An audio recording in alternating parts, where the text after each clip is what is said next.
welcome to 11 Aside, Organized Chaos, Episode 1. My name is Eddie, and to my left I have Isaac, BG, Big Bad. Frank Kidd, Michael. And guys, this is a new podcast. Since when did you?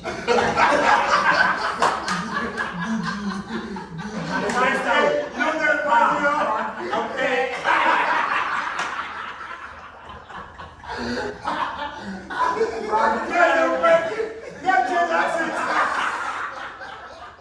Dude, I love this shit. It's actually good. We got When this shit like this, Jen Jackson for us. And then for today, we're going to cover the scores from Week 3 of the Premier League. We're going to address the issues at Manchester United and at Man City. We're going to cover the game of the day, which is Liverpool versus the Arsenal game. And also, we're going to talk about the transfer window.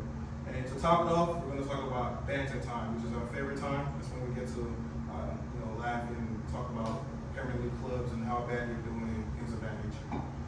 So for the match recaps, we have the score lines for August 30th, Saturday. We have Chelsea beating Fulham 2-0. Manchester United, Burnley getting the win at Burnley 3-2. Sunderland beating Brentford 2-1.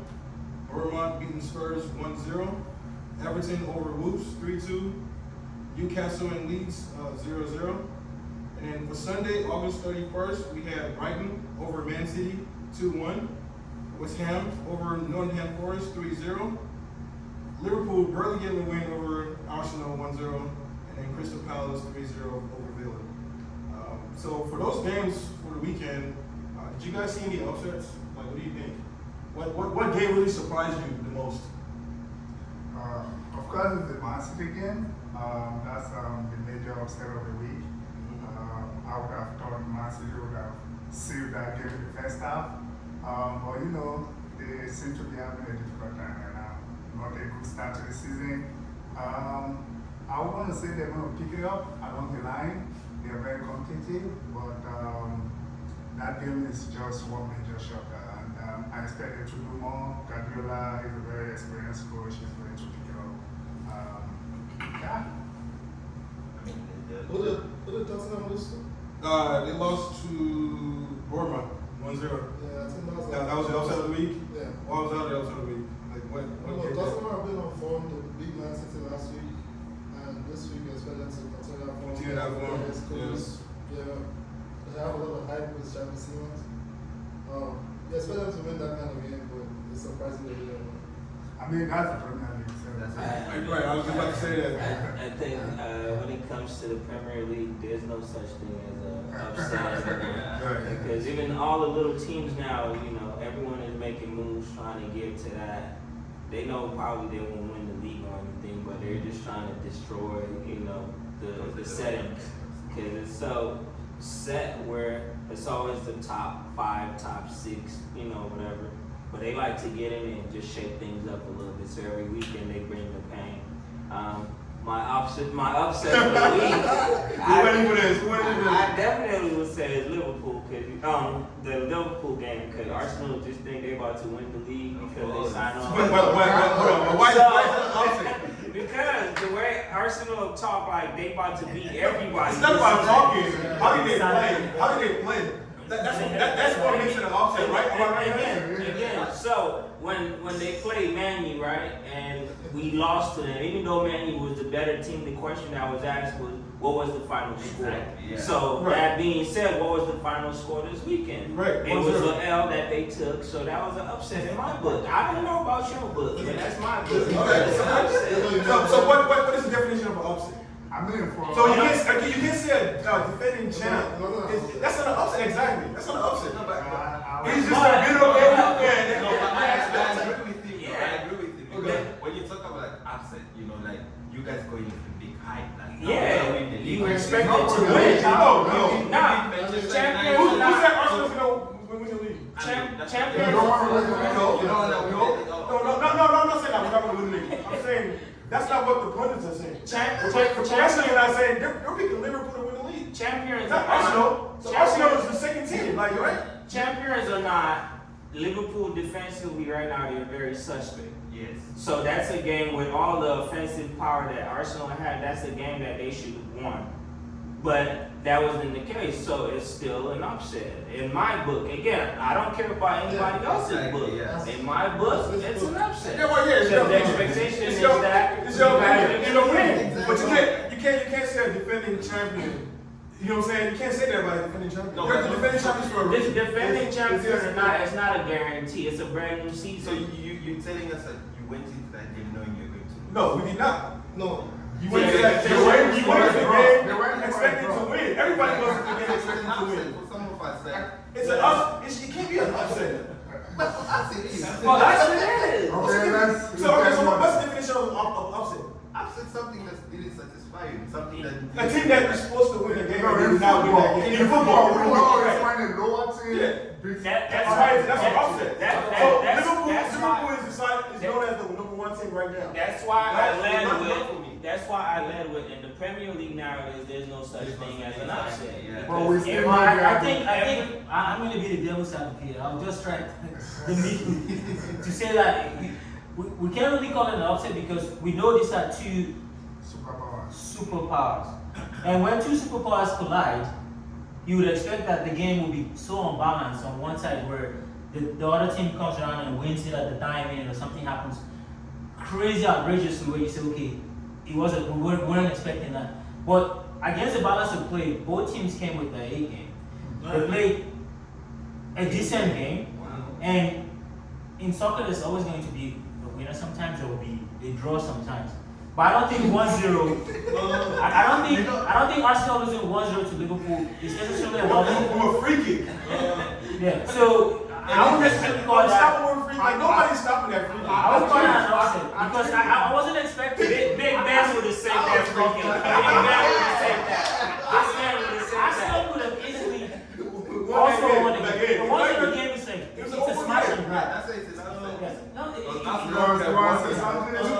completely agree with Isaac, but as BG said, according to his words, according to his views, so I don't know what his experiences are with Arsenal. We'll give it to fans. him. So because of BG right now, we're going into the game of the week instead of talking about the recap. We'll give it to him. To me, I think the actual offset for this week was actually West Ham. West Ham. That's what I was gonna say. West Ham against Nottingham Forest, we've expected West Ham losing 2 games in a Chelsea row as well. from the start of the season, the manager on the hot seat, going to Nottingham Forest that we've known secured European football from last season. We know that this team is, and they recruited even more, despite the tussle between the coach and the ownership, which has created a little bit of shake-up for the team. However, for West Ham to go there and like prove a point to say, okay, on the back of 2 losses back-to-back, we have no confidence right now. There's no morale for the team or whatever. To go there and like beat them 3-0, that's an upset too. That's an upset. And it's a statement maker to say, okay, maybe the coach needs a little bit more time to actually prove what he can do or not do this season. And we That's know the definition of an upset. we also know that. Upset. No, of course. Of course not. Of course not. Of course not. He gave valid points. Yes. He gave valid points for his reasoning. So, So, for me, that Nottingham Forest, I wouldn't expect much from them, even though they, like you said, they made it to an European tournament. I felt like they lost a couple of the players. Like, is it Elanga. Elanga left. It was very vital to them last season. So, losing somebody that is so vibrant and giving a couple of like assists last season and making them look like a lively team, and then losing them out of nowhere. The replacement, even if they bought a couple of players, it's not a match, right? So, I mean, for me, it's just a typical Premier League weekend game. You don't know where the balance is going to, like, go. So just like Nottingham Forest lost to Nanga, West Ham also lost Kudos, and they were a lower seeded team than Nottingham Forest. Yeah, and that's So why that's why just, exactly. you don't know where the So- balance Well, is. it becomes an offset where if Nottingham Forest are saying we are a team that has made a statement. Mhm. I mean, every team in the Premier League has lost players, has signed players, even not including Nottingham Forest. They've They've lost players, but they've also signed players coming into the window. So you're saying on the back of West Ham's poor performance, 2 games, Chelsea beat them 5-1. Yeah, 5-1. And that followed a second defeat again. So for a team that is low on confidence, they're struggling, quote unquote, they go into this game expecting maybe we can take a point. For you to then turn around and smack them 3-0, that's a statement win. And I bet you the bet books were all favoring at least either a win from Nottingham Forest or at least a draw, not a 3-0 like out of the park. So I think it's still an offset in that sense, but obviously West Ham also knows they have to do better. Now, you lose 3 games in the Premier League, you're on a hot seat. I don't care what club you're a coach for. I also think it's kind of super early to be calling upsets because most of these teams didn't really have a preseason per se. It was just like all these new pieces coming in, so coaches are still trying to work their magic. But that Man City one, I don't know. I think Man City are kind of in a funk right now, not as far as like the game itself, but like management style, and also just new players, and also just decision making from the coach. Because you have Edison, you have really good goalie, and you're benching him for nobody basically. Still waiting on Donnarumma to get ready to sign and all that other stuff. So I think that plays a big. That back line is super shaky. Same thing with Liverpool. They need to figure out their back line. And so I don't think we gotta like really bank on upsets because these teams are all bringing their A game, especially the smaller teams when they play the so-called big teams. They're coming in to just basically mess things up. They're not coming to like go score 1 million goals. They're just gonna play that low block and then just get ready to like bounce whenever they get a chance. So it's a good start to the league season. This is what makes the Premier League so much better than all the other leagues in the world because every weekend your expectation get pushed to the side because somebody comes in and does something crazy. Yeah. The best tickets. I think the definition of offset should be expectation versus what happened. Yeah. Like, if you expected this team to win by a landslide, Man City or Sporting, then they should win. If they didn't win, then it's an offset. Yeah, Man City's game Yeah. was clearly an offset because again the bet books will say Man City should be able to win that game comfortably. But when they don't, I mean, we can dig into the whys, and it doesn't like, even though you're saying it's the start of the season, an offset is an offset. It can happen at the end of the season, it can happen at the start of the season. But if you're a big team, like if we go last game against Crystal Palace, Chelsea tied with Crystal Palace. Albeit Crystal Palace is a solid team, and this was pre-Eze's transfer. Eze bought that game as well. But the reality was, on paper, it was expected that Chelsea would go to Crystal Palace and be able to beat them. We don't care if it's confident, but the expectation on the books is you will beat them. But if you can't, then the bet books say you didn't do what you were expected to do. And this is why Mayu probably gets a lot of stick now, because if you go to Grimsby in the 4th tier division and Bring that up. you don't, so this is That's a different further down the topic. line, but it gives a good comparison to be able to know So speaking of expectations versus outcomes. Yeah. Go ahead. That being said, too, it's like there are certain teams that we consider small teams that we shouldn't, because for the last 4 or 5 seasons they've been consistent in how they play. Brighton is one of those teams. They've had a style of play for the last 4 or 5 seasons, whereas they've been successful in that style of play. Even though the main coach left, whoever took over still kept that style of play, and they've been beating these so-called league teams in and out, season after season. So I wouldn't really consider that an upset. All It's true, things considered. but when they say Big Six, we don't mention Brighton. Yeah, they're Because not big six. Yeah, For a there reason. are big teams that we said, there are big teams, not just on the field, we're saying by fan base, by financial status, Mhm. by the pool. Like if Madrid comes for a player and Brighton comes for a player, we know where he's going to go. So those metrics across the board. Is Arsenal one of those big Oh, teams? There are, and we'll hold them to that standard too, which is why even our Liverpool was saying, I was gonna ask why you a didn't question you about win? Man U, man. So question. So you were talking about Crystal Palace. Crystal Palace beat Aston Villa 3-0. Would you consider that an upset? For me, No. Yeah, I agree with Ben. And No, that was why I no. mentioned the balance thing. Right. I So mean, there are teams in your class. Man, so what? Aston Villa was what? 6th, 5th last season. No, but- Crystal Palace was what? 13th.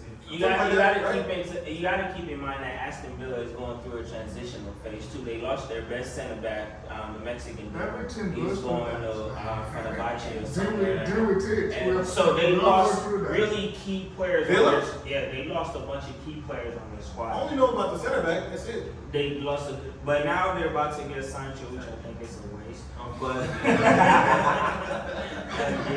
But we'll see how that transition. If you want to like compare the two, like West Ham and Villa, they got Lindelof too. they Old just signed Man him. OGs. Yeah, so Just go to we'll one guy. we'll see how that kind of. Palace beat him without Eze. But Palace is a good team without Eze. Palace has such really good team. I think the coach there now seems to be doing a great job. He's won 2 trophies in the last 3 seasons. I think or it's so. their philosophy and the coach. Yeah, so they're moving on up. I wouldn't be surprised if they finish like top 10 this season by the end of the season. Because Eze, as great as he is, he was just one player on the team. So they still have Mateta, who I think is a dangerous striker. I think as a Man U fan, between him and Sesko, I would have rather have him because he already has the Premier League experience. You know what? Most of his goals comes from Eze. No, but No, I'm just saying, like, so what happens now that Eze is not there? You think he's gonna be the same type of player? Because he gets a lot of those feeds from Eze. Yeah, but it's just the style of play again. Eze was making those feeds because that was the style of play that the coach He was making that before the coach came. Still, but it was emphasized most likely by the coach. There's just one thing about the Premier League is when teams sell players, there's always a replacement. yes. So there's someone else that they're gonna plug in right there. That's probably his only job will be like the kid. I don't know if he's on that team or somewhere else, but the side kid. I think he's just as wiry as Eze, and he's still the skill set might not be the same exact match, He doesn't play in the middle, so but. he plays more wide, and he's not like a creative type of player. Yeah, but Great, you I, know? what I'm saying though is that there's going to be somebody that's going to step up. And again, the season just started. You're going to find out by week 6 what these teams are made of. It's a good thing we have an international break. So majority of these guys are not going to go play for any country anyway. So they're just going to sit there and practice, work on schematics and things like that. And we'll see by week 6 how all this ends. But also to just add on that, usually in these so-called small teams in the Premier League, even if there's just that one player, other players also performing, but they're just being outshined by that. Yes. So if, like when you see Eze goes, of course those other players will step up because now they'll feel like, okay, we don't have to show like Eze was the one carrying the team, so we're Yeah. gonna try and show that we also can do better than, you know, we can run the team ourselves Sometimes, as well. So sometimes. I think Crystal Palace will do good. Like, what they did against us compared to Yeah, the teams that I'm always worried about are the teams that are just coming up promotion wise, and the teams that finish like 15 and down. Not to say What's the name of the team?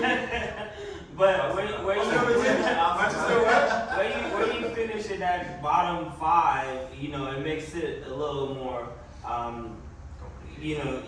complicated. So you stated by teams that are just coming up. Leeds, for example. I think Leeds has a pretty good team. Yeah, and that's actually what I was about to follow up. Is this season something's happening very differently too. The teams that came up, they're winning like from the get-go Yeah, down. not as bad. Yeah, They're They're running. not just free 3 points now Yeah. to just walk in and just. Because they spent money. Right, That- they did. So that- the teams from that's- last season all of them got relegated. They didn't spend money. Yeah. And they weren't winning games, pretty much. But this team, this three teams, Burnley, Leeds, and Sunderland, With both, they got Walker. Burnley got Walker. Sunderland got Shaka. with Sunderland and Leeds, you have to keep in mind they barely just went down like a season ago and they came right back. Yeah, Leeds came back with the I think players. 2 seasons. Yeah. No, Leeds one season. No, Leeds were in the Premier League last season. 2 seasons. Yeah, they missed last season, but they were in it like Okay. 2 seasons ago. They missed last season, and they got a coach who stepped in, who's a Premier League proven manager as well. So it's like they know what they're doing. So I like Leeds because of their style of play. Sucks that they lost their lot to Chelsea, but you know we see how that went.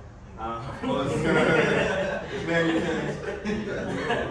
But for the most part, I think it's gonna be a good season. We just gotta give like the team some time to adjust. Okay. Yeah. All right. So moving on to the next topic. So what exactly is the problem at Manchester United? Like what's going on? Like I want to hear from the Man U fans. For me, I think it's the media. Media. Yes. Okay. Why? Why do you say it's media? If we compare Manchester United to Manchester City has all the finance available, but they're doing bad. Okay. Because when you look at the game they lost over the weekend, it's like 2-1 against Brighton. But then United won 3-2, which is someone would say, oh no, it was a penalty, last minute penalty, and yeah, but we still won. But then the media is making it seem like Amorim lost the game. Okay, so there's a difference when you win and when you dominate a game. For a team like Manchester United, the caliber of a team Manchester United with the fans and the history, barely scraping a win 3-2. Like, I wouldn't call that a barely scraping a win. So that's where we always have like the thing, right? Because the way Arsenal fans describe dominant play and how other teams consider dominant play is totally two different. So what does Arsenal fans have to do with you talking about Burnley and Manchester United?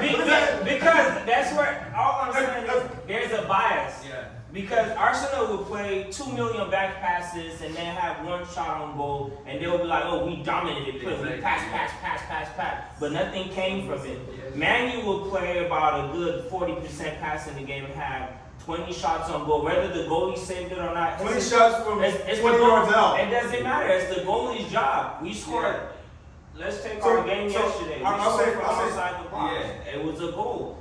The goalie's job is to make a save. You just said the reason Liverpool won that game is because they took a free kick from outside the box and no goalie could have saved it. If your goalie would have saved it, but it's a shot attempt. A free kick is different. A free kick is different from when you're actually playing. It's a For example, shot right? attempt, though. For example, you have transition. You're going 1v1 with a player, and you take a 20-yard shot. That's going directly to the goalie. It's a shot on goal, but it's not a good shot. But it's a shot on goal. The goalie could From make 30 yards out. the goalie. There's nothing wrong with taking a accident. shot. But I'm saying.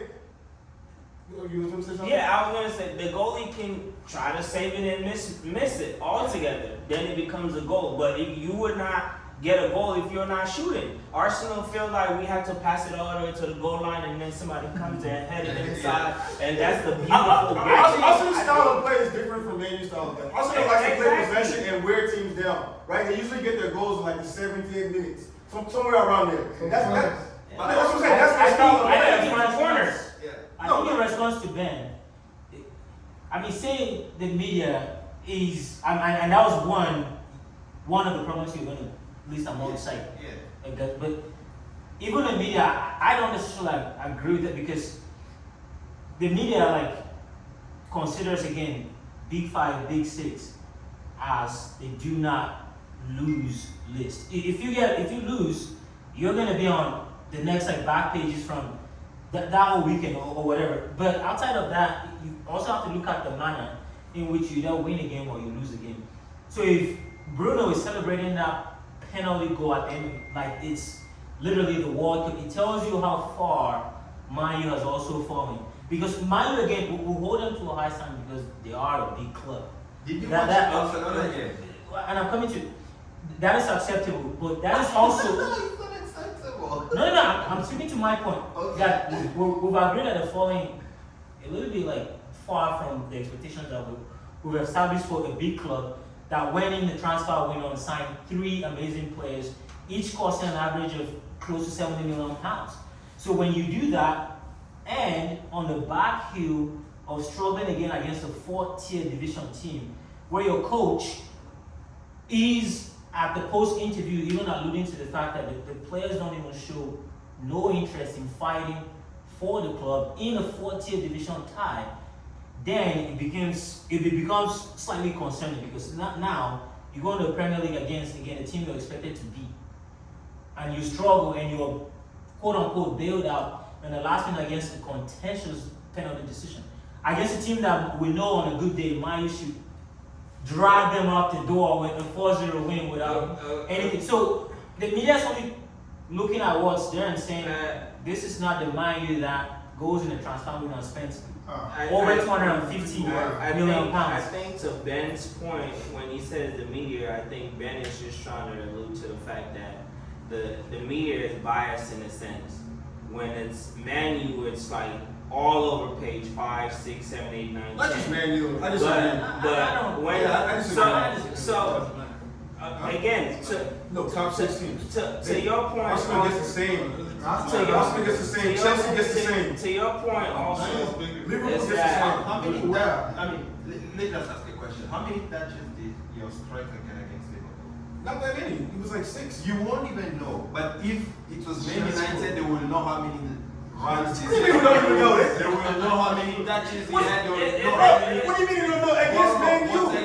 against Man U, they said the guy touched his hair more than more than he touched the ball. They were counting No, how come many every time Victor Yepes touched his hair. Yes, they were. That's just the English media. That's what they So do. for me, my contribution to this is for someone that has been following Man U since '99, I've seen different characters, big characters, small characters that were made up by the coach Sir Alex and turned them into a monster. I've seen different kinds of players, and they succeeded. I've seen situations where even the monster characters, they felt so big for the club, and the coach like okay, you know what, you can move on. You see, and then we came to this new era where we have social media. The players, they don't have character. They go on social media, where everything is spilling out team talks, like behind the scene talk with the coach, and these things started bringing like a lot of media attention, like just like you said. But I don't want to even go into media attention. I want to go to the character on the field. The character on the field is so like characters on the field. It's so like it's not impressive. Like I see players, they don't help themselves. I don't see that help from I feel like they play in such a way that this is your job. motivated. Yeah, or this is your job, do it. So there was this game 2 games ago, the one we actually drew, 1-1. Fulham, sorry. Fulham were capitalizing on the fact that Man U were very bad on set piece. So they were kind of crossing these balls to the second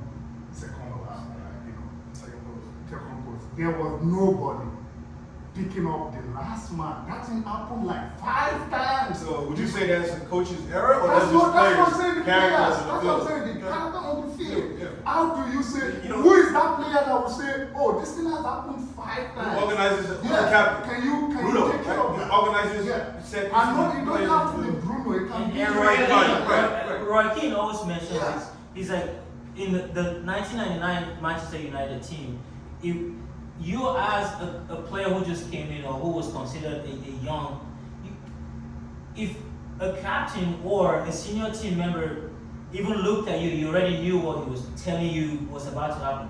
And that came from the high Sir Alex Ferguson. First of all, he had this rule. He told there was no senior player other than Cristiano Ronaldo who was supposed to drive the sports car. And this, even Cristiano Ronaldo earned the right to be able to buy this, and this was quote unquote side talk, but it was an official team policy that you can't just come in and just feel like you can drive a sports car and act like You have to earn the right and prove it on the field. So you see someone who came from an academy and get 10 minutes and die on the field because he knew that was the only way to either break in the first time. And this speaks to all clubs actually. And that's what I was about to get into. When it comes to Man United, the problem isn't one specific thing. It's a lot of different things. And also, us, the fans, we're part of the problem. Our expectation is that the team from the Sir Alex era, like how they used to give everything for the badge and play hard for the badge, that's our expectation. We expect every player that comes to Man U to perform just that way because, and again, like you just said, Sir Alex set a precedence where every player that comes in have to fall under that. And right now the problem mainly is our coach because he's also a problem because he's stubborn to his own ways. Most coaches, what makes the best coaches is being able to make adjustment on the fly. Like you can't just stick to your guns and say, we're gonna do this, and if we don't do it, even though you can tell that you're suffering, it's killing your players. Playing Luke Shaw as a back three out of three people is a bad coaching decision. Playing Dalot as one of your back three is a bad coaching decision because both of them, they can give you some positive play up top when they make that run up, but for them to recover back and play defense, it's really hard. It puts Delirious in a bad position to where he has to work a lot more than he's supposed to. Does the same thing to Leniotto. He has to, like, that's why he's been getting taken off the game because he gets gassed out towards the end. He's running up and down. You're expecting a lot from a lot of people that are not proven. So, one, you probably have to make a coaching decision on, hey, maybe we might need to tweak something because we don't have the personnel to do the job right now. As the fans, we have to chill. Like, yes, we would love to be, like, competitive like we once were, but the truth is, it's been, 13 years now? And we haven't done anything specific. Yes, we won some trophies, which is good, which is, a lot more that we can say that some other clubs get. But, I think if you sign a player for $80 million, 3 consecutive transfer windows, all these excuses are just. But it starts on the coach too. A coach who cannot even watch his team. Hold on. A coach who cannot watch his team play penalty kicks, I wouldn't even trust. Exactly.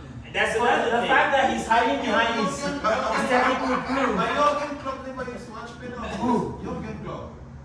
No, but they didn't make it. The way this looks like behind.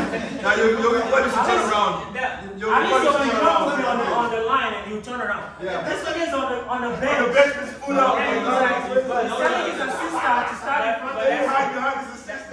That's another thing we have to take into consideration too. Within the last 10, 12, 13 years now that Sir Alex retired, we've had like 6 or whatever, how many coaches we had.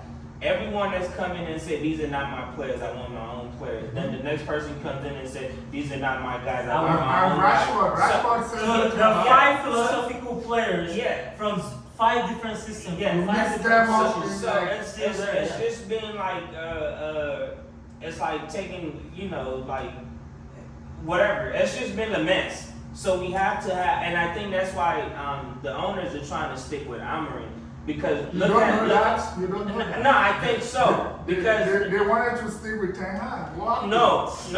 You don't know To that. have- If this guy loses 5 straight games, he's gone. But I'm saying That's the there- standard at Man U. I'm That's saying part of the problem.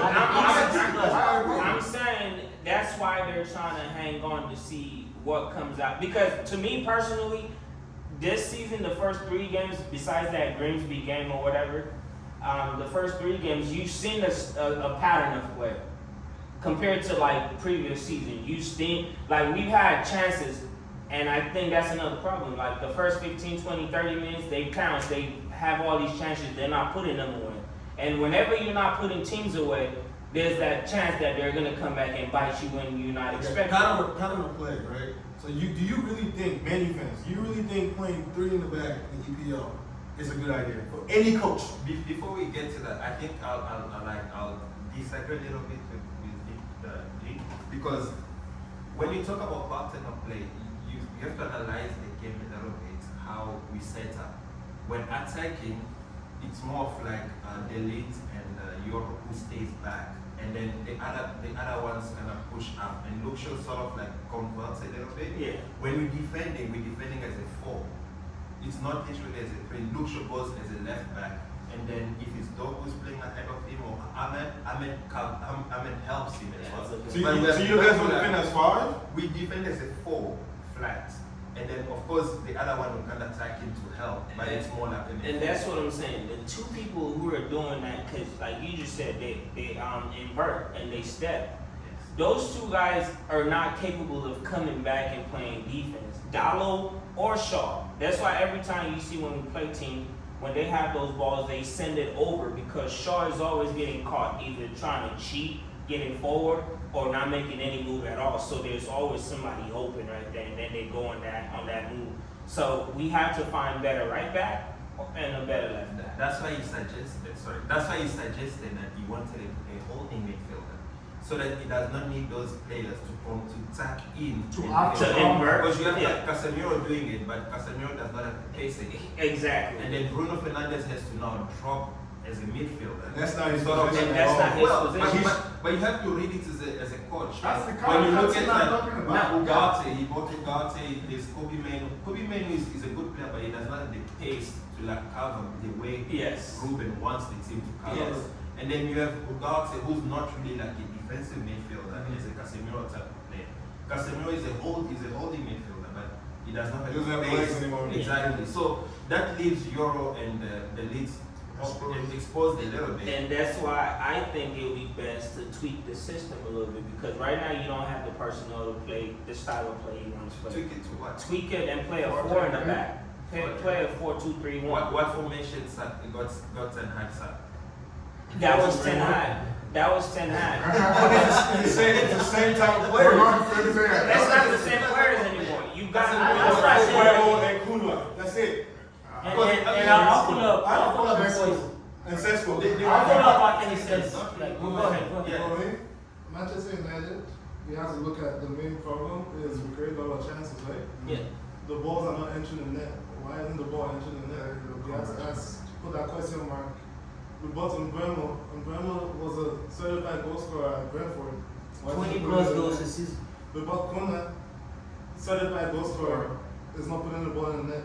We bought Sesko, a new striker, 6 foot, whatever, 6'4", is not putting the ball Not in my the net. kind of This is striker. just game number 3 though. Like it's no, not like no, game no, no, game no, five.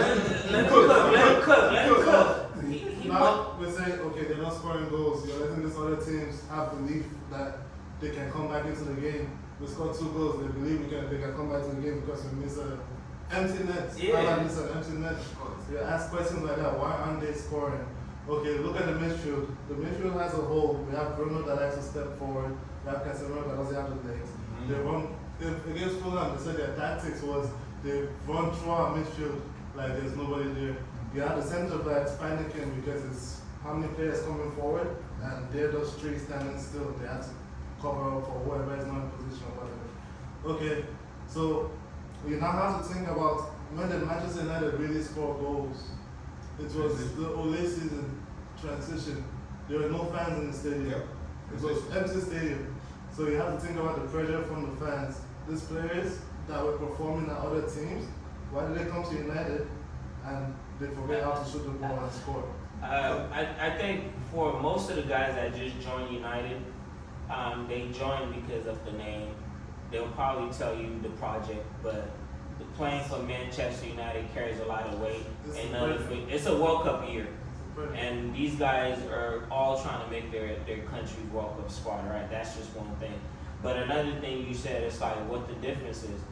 Every team so far in the Premier League maybe plays a 4-3-3, or every team plays a 4 in the back, which give these players the range to do what they can up on the other side of the field.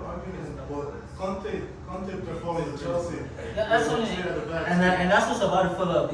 The mentality that you need to, like, if Grimsby comes against Manchester United and they have more energy than Become a Manchester formation, United, exactly. well, these are 4-tier team players who are playing against £80 million proven players. So if you as a coach and you're confirming at the post interview that they spoke really loud and clear that, so you're gonna take 2 weeks from the transfer after taking 2 months of preseason, and now you need the 2 weeks from the transfer window to instill what you feel like they pass through their heads. And then there's a disconnect between the philosophy you're bringing or the motivation that you're giving these players versus the 4th-tier coach who's able to motivate players on £5,000 a week to come against United and but the 4th-tier coach doesn't have to motivate those guys. Those Oh, guys absolutely. no, he doesn't. Those guys already come. No, hold on.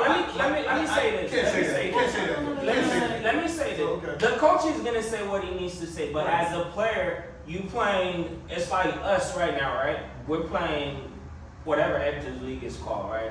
And then all of a sudden we get a chance to go play a PSG. Are we going in there to go lose, or we're going in there motivated ourselves to go? Absolutely goes into a game trying to. What's a bigger Those soccer players, everybody. What's a bigger motivation Money. than Mbuemo, Yeah, Sesko, yeah. and Cunha These beating the guys- hell out of Grimsby to prove that this is nothing compared to So, our level? I'm not- So I'm you not- basically You know what's reverse- crazy? I'm You not- know what's crazy? reverse You know what's crazy? Before that game, all Man U fans were happy about that game. Why? Because they say that was going to give them more confidence. It's going to be an easy win.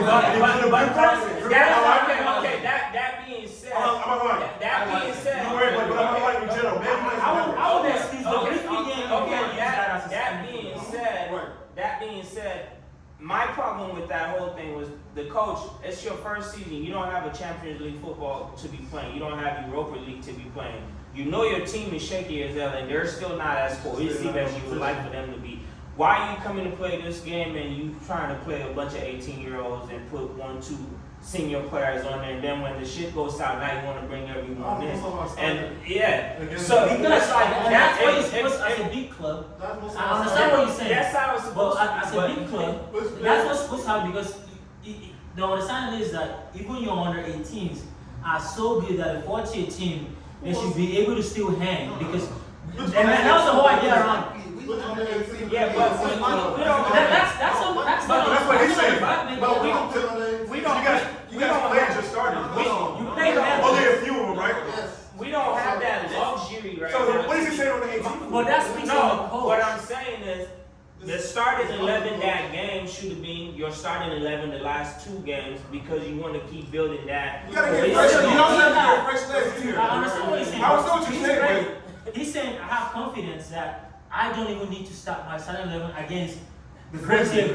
Yeah. But as the game started, obviously it was clear that No, but then when the coach comes out of the game, he says the players spoke loud. loudly and clearly. Most fans were like, no, let's rest Bayern and let's play on that.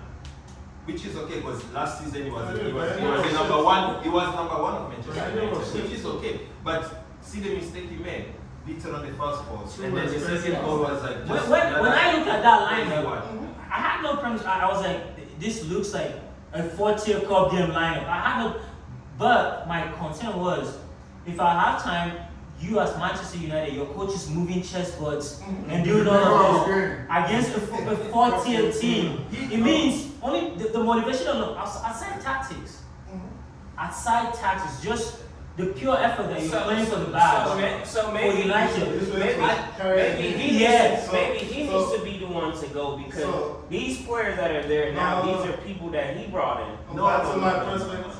So you just talked about That's my not giving him time, right? No, I said maybe that's what the board is trying to do. I don't want him to get time. You have to think about. I want him to go. You want him to go? Yes. Let's see what That's not what you said earlier. We have had how many coaches? 6, 5 in the Wow. past since training camp. We've had like more or less. There's something there outside of the coaches. Exactly. There's sometimes how the coaches will change the board of directors. It's not a Glazers anymore. It's a new board. Okay.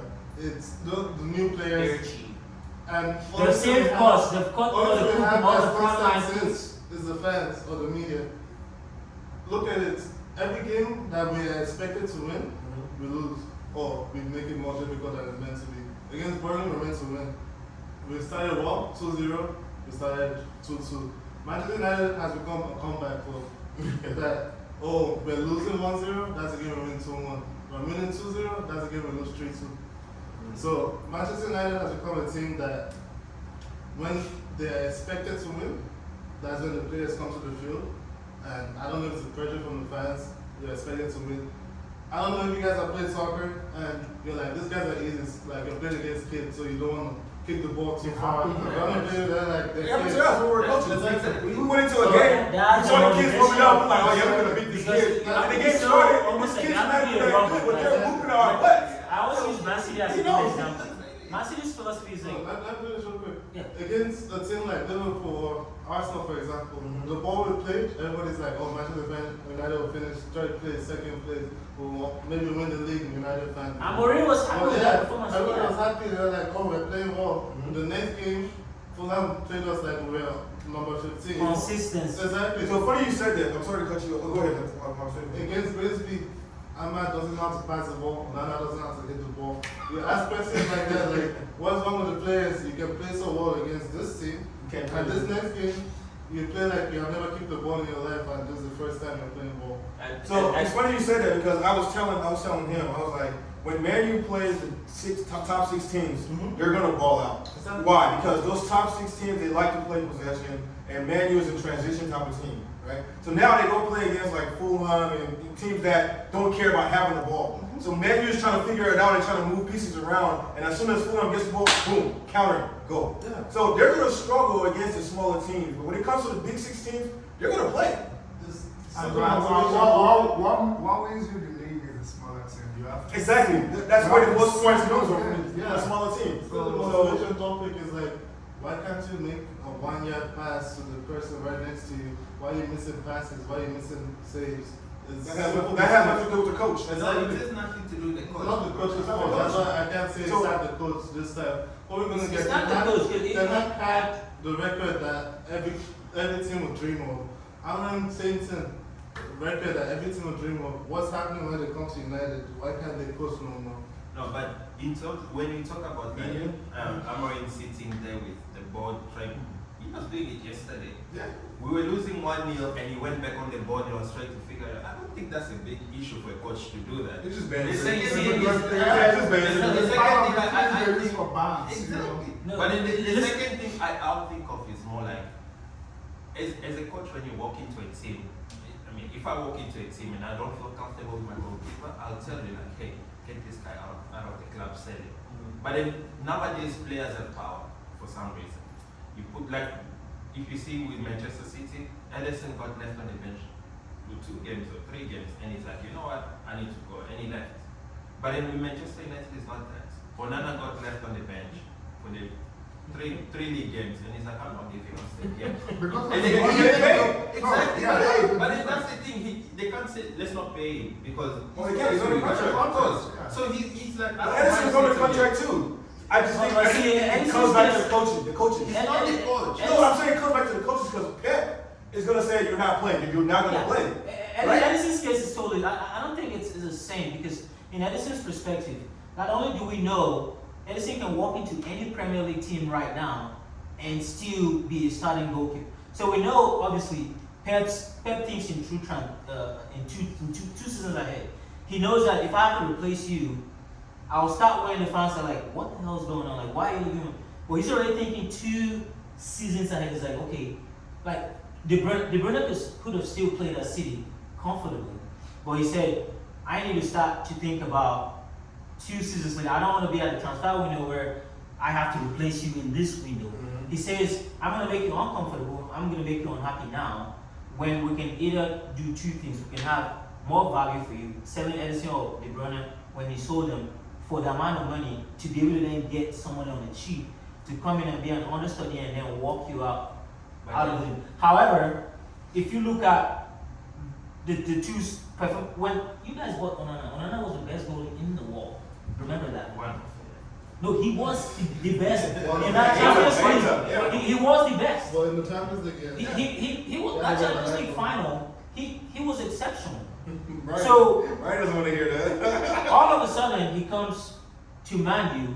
Remember the first season, Onana took around, I think it was 800 and something shots in the Premier League. The next goalkeeper after that took 400 and something shots. So not only was he had no defense, he was Defense. taking any and Exactly. everything. That's what So- he goes into as well. You have to also know that defense is not just only the goalie who's conceding the goals. It's the manner in which a team is conceding, and then it makes the goalie, the confidence starts to drop season by season. Now he doesn't. Should I go? Should I come? I missed this one terrible. Man, you killed Onana was exceptional when he I was going to come Yeah. to that Yeah. because Yeah. as a goalkeeper, when you start seeing these shots coming your way, you start yelling at your centers. So Onana, I don't see Onana do that. He doesn't do it He anymore. doesn't do it Anymore. Yeah. He was doing it before.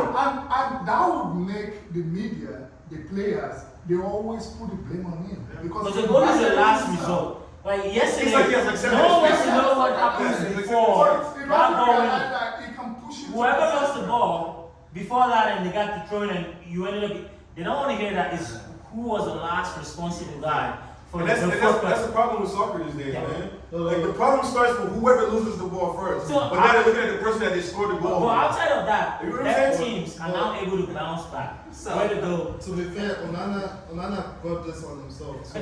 How? Because if you think about that Champions League run, we were scoring goals, we were playing well.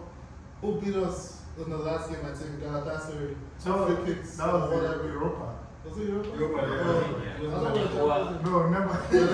Well, Don't wish too much. Zaire took 2 free kicks, and 2 of those goals were Onana's fault. One bounced right in front of him and ended. Goals like And that. then, and this speaks also to philosophy because you guys bought Onana because you're like, we want to play out of the back. Yeah. And against that final City against what you call Inter. He Inter, was good at he was making passes like if he saw you right there between 3 City players, he would get the ball to you. And he forgot how And to then City, Man U were like, okay, we need a guy, we need to play out of the back. They got a man. He was doing that, and then they get Amorim. Amorim's like, nah, I Yeah, don't really. but yeah. So, So now you that goes I back think to what even I was though saying. Cedric, he wasn't It's very like popular. it's been. But then, if he was doing it exceptional before he came to Man U, Wow. what philosophy at the club changed? That's what I'm saying. So it's been Yeah, different or coaches. what coach came in and said, we don't want to play out of the back. It's been different coaches, different philosophy, but to bring it back full circle to the original question, I think from my personal opinion, the problem at Man U right now is the Portuguese influence. Bruno is our biggest problem. Bruno is being forced to play a position that he's not capable of playing. He's not a 6. Physically, as a 6, as a defensive mid, you gotta be physical. Bruno cannot win any 50-50 ball. I would think The most exceptional player You right when you is keep saying. essentially the guy you complain that he's the.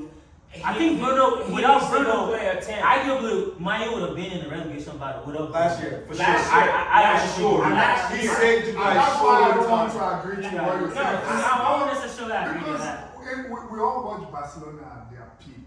Who was the guy doing the wall? Busquets, but he wins It was tackles. Busquets. He wins tackles though. That's Yeah, the difference. Busquets Have you was- watched the games that Bruno has played that 6? When guys are going for 50-50 ball, he tries to go around and never wins anything.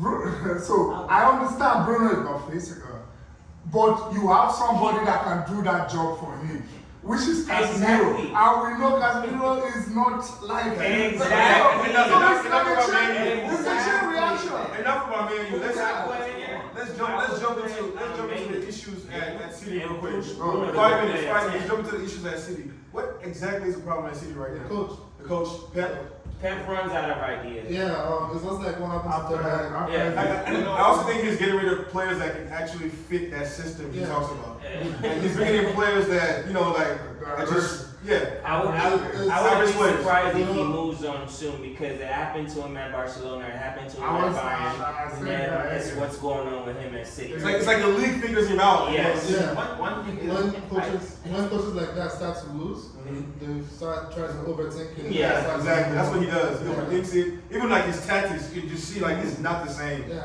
but when Pep came in the Premier League, he put this football whereby the ball has to start from the goalkeeper. Is Donnarumma a ball playing? Not at all. He's not. So yeah. Not at all. And then they just bought him. So no, that's something that I'm trying to bring in. It's more like, so now what is his mindset now? Like, And- I think he has just run out of. And, Yeah, and, he's that- running and- out of and that's why I said He he's just wants to running build out it of for philosophy. For me, It's like history repeating itself. Same thing at Barcelona. He got there, they did the tiki taka, they won some things, and then teams figured him out. and then he left. Yeah. Went to Bayern. Same thing. Bayern was playing that same beautiful ball, moving the ball, blah blah blah blah. They won a couple of things.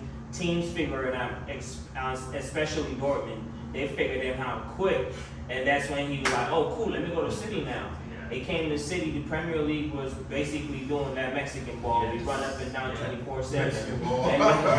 And next thing you know, all these teams wanted to start playing from the back because Man City was doing it. And now that they figured him out, he's running out of ideas. It's like, and then I think a lot has to do with his personal life too. Let me Yeah, just I'm say something. going to disagree with that because I think you have to think about Pep in phases. So Pep always has, he's either building a team or he's like, okay, I have 2 A and B teams, like my bench can come in and you won't even know there's a difference. And Pep is always comfortable when he has those 2 squads on the bench and on the field.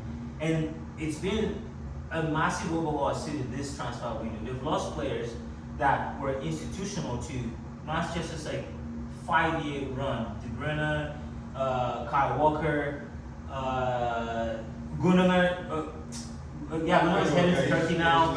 Kanji just left. Akanji left. The Portuguese. Stones left, right? No, it's No. No, What Akanji was left. Sorry. What was the Portuguese? I can't left. Bernardo Silva. So, Bernardo Silva. He's lost. He's still there. He's still there. Then the talks about him leaving as well. But Alvarez was there. Alvarez left early. so he brought in Tijani, he brought in Cherky, he brought in a few Nori, and then he brought in like a few youth teams as well. Yeah, center back. Yeah, so we also have to understand that he's kind of rejigging that whole squad right now.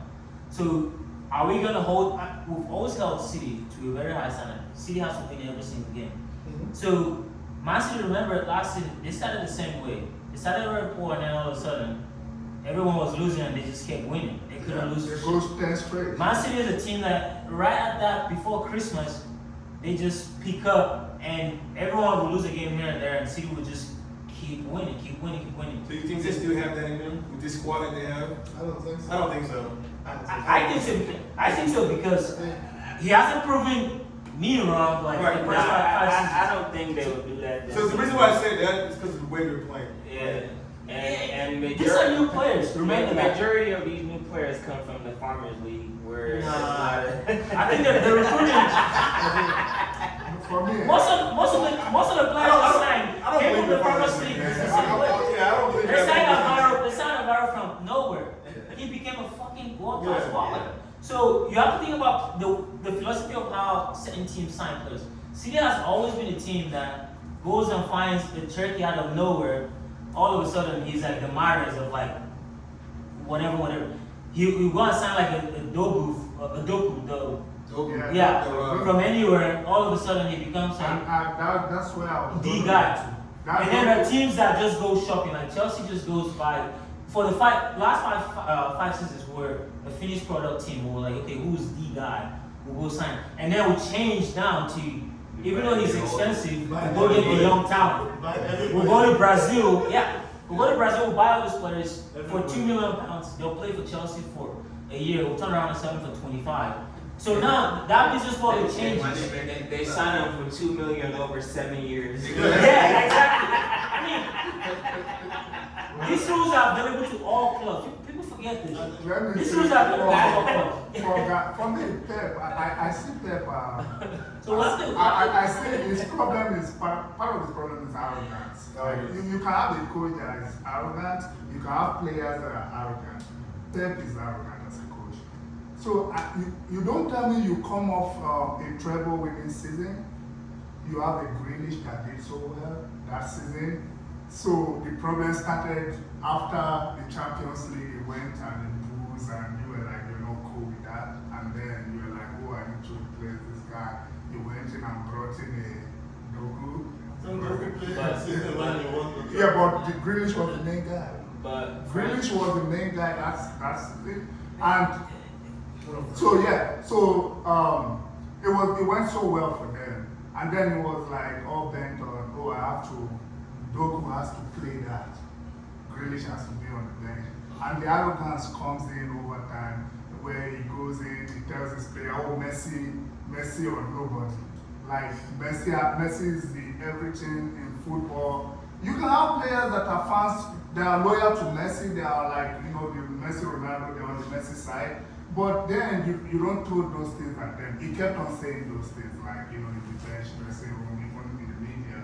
And you come in, your playmaker, the guy that gives so much assists, you're letting him know that, you don't need him. If you're on the field, you see both of you exchanging words. Like a playmaker is exchanging words with you in a game. Yeah. So I saw that like it took a messed up situation, and I knew it was going to be a problem for him over time. And we got into that point. He wants to show that he's in charge. I can do away with you guys, and that's the situation the farmers are in. But on the back end of that, you have to know. So has he proven us wrong? We have to We're wait. not in this situation. We have to wait. No, We're listen. waiting. We're waiting. That's what I'm saying. Remember that they Waiting. started the last season in this same manner. So Pep has a philosophy. When a coach doesn't have a philosophy, then you can say, okay, I don't understand what you're doing right now, but also I don't understand what you need, because since you came in, I don't know what football you're playing, is the team pressing, are we holding? But Pep has a philosophy clearly. And even the games he lost, the last game, I would still say considerably, Man City could have easily also won that game. If Haaland put all the he had 3 cut chances that if he scored that, Man City were up 3-0 without any issues. So were they lapse in the game? Yes. But are we saying What were the missing pieces? And we know they are missing some vital players. The balls were in the box, the chances were there, they just didn't go their way. Just like we're saying, what's the problem with someone not finishing? So on that game, especially the last game, Haaland missed 2 vital chances. I'll say 3. The last was kind of contentious, but he missed 2 other chances that he could have easily put that away, and then City just says it's another day in the office. We bring in a young squad to just pass the ball around like we always do. They maintain the highest level of possession. They had What's more the shots situation than- with Rodri? Is Rodri back? Yeah, he's right. He's back? Yeah. He played back. So And Rodri actually made a good point. He's like, I'm not Messi, where when I come into the game, you expect me to do some magic. We are a collective team. Because City has a philosophy. And to go back to what you were saying, I think that's what the game is missing now. Coaches that put their input, like we were talking about earlier, when Sir Alex was a coach at Man U, there are certain precedents that were set that you have to abide by. Grealish, and for Sir Alex, he had Roy Keane and all these, senior players that will hold players accountable to where sometimes he doesn't have to do all of that. But the way Pep sees it is like, as a coach, if I saw that Grealish stuff too, I would have sent him packing too, because it was But that was overboard. the night after the It doesn't doesn't matter. matter. It doesn't matter. It So was the philosophy overboard. comes above Yeah. you as a player. Because here's the thing. Right. Here's the thing. There's going to be these young players that are going to come up and think, oh, he did it. He was a senior player at school, so now I get to do it. That's why, it has to be done. I would even Same argue that's thing- for Garnacho left. Yeah, same Because thing Garnacho with is like, Garnacho. he scores a Yeah. bicycle kick, and then he thinks I'm the Superman shit. now. I'm the new guy now, and I can do whatever. You're a good player. However, the coach is also able to manage you to Yeah. a point where he can keep your talent in check, Yeah. so that you can stay motivated. You don't come into the dressing room and feel like, okay, I've arrived. Nah, we're still Manchester United. We pay your wages. And that's why. Let me end it with I think with all these teams, we have to focus on the power of the effect of players. When you buy a player, some of them are very good that they take over your style of play. Like when Ronaldo went to Juventus stopped winning the league because they started focusing on Ronaldo. But they won the league. After that, they haven't won the league. Oh, yeah. After that. When Ronaldo came to Manchester United, this season we're scoring. I think we scored about 121 goals. The next season we scored 57 goals. Ronaldo had the highest goals, but we weren't scoring goals. A player can come and change the style. Man City got Haaland. Haaland changed the style of play. They had, was it Aguero before Haaland? Aguero was linking up play, all of that. Their wingers, Mahrez was scoring, Sterling was scoring. Everybody was scoring. Once they changed that, focus on Haaland as They won the Champions League. They won the Champions League, but you have to also think about it. They had one player in their team that could fight Haaland, De Bruyne. The last season, De Bruyne he was injured half of the time. Rodri got injured. They couldn't control that play. They couldn't find Haaland. Even Pep started venturing Haaland to play Mamouche, and Mamouche wasn't scoring as much. You have to think about bring it back. Yeah, exactly. And then De the Bruyne old came back. divorce, the old divorce thing with him, it went like. As much as we hate to say it, one or two players can change the game. Exactly. De Bruyne came back. Same thing is happening at Madrid. Mbappe scoring all the goals. Yeah. He was doing the same thing at PSG. They weren't winning. He leaves. They win the Champions League. I don't think PSG misses him. Same thing with No, Manchester no, United. Of course not. Same thing with Manchester United had the Bruno effect because Yeah. Bruno came, he took over all our assists, all our gameplay, scoring goals. All of a sudden, now we can't play without Bruno. He calls for the ball, everybody's looking up, where's Bruno? He's And the now engine room of my And that's the problem. And that's That's what the the problem problem. is. Because maybe you have to get rid of him not based on him not being a good player, Yeah. but because you've decided that let the world burn and let's just rebuild from the ashes. And when I So say But that's to, I'll put that to my fans to decide. no, No, when I no. really quick before we, when I say he's the problem, I don't mean he's a bad player. It's just the position he's being asked to play. It's not in his it's not in his skill set. He plays at 10, great. He makes those passes, those cute little intricate passes that you need for strikers to have. But as a holding mid, it's just not in his game. You cannot force him to go be a holding when that's not his And style. when the team knows you're the most important player, Yeah. they're going to focus on you. Yeah. They focus on Bruno, they focus on Haaland, they focus on Ronaldo, and game over. All right, so let's move on. Let's move on to the game of the week. The game of the week was Liverpool and Arsenal. We already talked about it a little bit, so we're not going to go too deep into it today. So, what do you guys think? Should Arsenal be worried with only 3 games in the season? Some fans are not even Arsenal fans, just fans in general think that Arsenal has to worry. And also,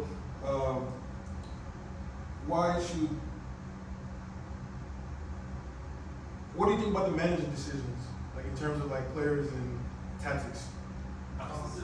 Arsenal are not going to win the league. No, one thing we have to put in mind is, I feel like with every team, when you have a new striker in, the team has to kind of either adapt to the striker or the striker has to adapt to the team. Now, with you guys having Gyökeres from Sporting, the style of play was different. That's Amorim's style of play, but of course when he came to Man United, it was more like, you won't fit my system. But you guys brought him in, so now he either has to adjust to your system, and then we don't know how long that will take. It might take the whole season. Honestly, I don't think he fits in our system. He doesn't, so that's what I'm saying. Yeah. Yeah. Honestly, I miss Kyle Havertz. So that's why Marino was you the guys best have to striker. kind of be worried a little bit. Marino He was what? was the best striker for Arteta's system. Marino? Marino. I don't even like that guy. Best scorer in You the see the way he turns the ball Is over? it Ketia? He can't say that's a good player for us. Jesus, that's a good player. Because I mean, when you see those players, you can tell that they kind of link up with the Exactly, players. they link up. But Gyökeres is more like a 9-ish. Like He's a goal scorer. Like you want him in the box and just feed him on the run and he gets a shot. I'm sure if you put Gyökeres in City today, he will Probably, because he's gonna get those passes that he needs. So, yeah. For example, you have Martinelli running with the ball. He's not used to playing those through passes. Yeah. Like Gyökeres is running, all he has to do is just make a pass. Yeah. And he doesn't make a pass, he has his head down, and that opportunity is But gone. do you blame the player or do you blame Gyökeres or you blame the system? The system. The system System. doesn't fit him. So I think that's why I think he also needs, because the Premier League is 10 times faster than people think it. They're playing in this sort of leagues where you kind of like the Italian league, the Spanish league, like it's tiki-taka, like you play in them. The Premier League is going 100 miles. These players don't respect nobody. Sometimes they come to your home and give you a game of your life. So these players come in, the exceptional players in those leagues, because they've enjoyed a certain type of kind of I can body up. You come to the Premier League, nothing is for free. Yeah. Like you have to fight for a throw in, and the referee's like, calm down, like he's warning players in the box. Literally saw a play when Gyökeres was running with the ball. He got the ball. He thought he had time. He tried to turn around and Konate just came from nowhere. Boom! Yeah. And he looked at him like, oh. EPL is not slowing down for anybody. So he Once you has get that ball, you have to put your leg there Yeah. to protect the ball. You have to Can't just, protect like, it relax. and be thinking about your next It's decision quick, yeah. 2 seconds like quicker. Uh, So in that sense, And he doesn't have that. yeah, He doesn't have he that. has to, and that will take him time. Yeah. So So maybe what do you adapt to the suggest? speed. What do you suggest for Gyökeres? I just say time. Why If- don't you give the same time to Sesko? No. I've criticized Sesko, but I say the same thing. He came from a league where he scored 13 goals to start with, which I think if you score that in the That's the Bundesliga, problem. that's already a problem on its own. For you to be expected to do that at Man U, he thought again, like Brian was saying, when you sign up for a big club, people are saying, okay, I'm going to Man U. Like the name speaks for itself. So you get to Man U, you realize, oh, I have to work 10 times bigger because remember what the guy you guys had as a coach and a technical director, when he said Man U's problem was, you thought it was like a blister, he's like, nah, it's open heart surgery. You guys It's need- not a rough one, yeah. Yeah, right, yeah. So this big, He's actually decent. yeah, this No, big, it was bad. Not as bad. this big Nah, he players. was okay. I thought it was decent. These big players come in and they think that it's all lovey and cushy and all I gotta do is get in the box and I'm gonna get fed. I'll score. It's a big club. 90, yeah. And then they get there and they realize, oh shit, we're struggling against Grimsby. So then it becomes a conversation where they have to improve, or it becomes another story of a player comes to United, doesn't do well, leaves, and starts to do well again. When it comes to Sesko, though, I think if anyone is criticizing Sesko right now, it's unfair to Sesko. Because If we're doing that at Gyökeres, we have no, but Gyökeres No, has we been just starting said now every we game. should give him time. He started against Grimsby. If you start against Grimsby as an 80 million player, I don't want to hear anything. That's a different game, though. It's a That's an terrible easier game. It's an easier game. Nah. Okay. Gyökeres started against Man U. Nah. That's a harder He game, did right? not score against Man U. It says started. But that's what I'm saying. That's the dream, though. It's a different level, right? So, like we were talking about earlier, it's a mentality thing. These guys are going into these shitty ass games thinking, oh, these are small teams, I'm just gonna have my way. And then they get there and then reality strikes.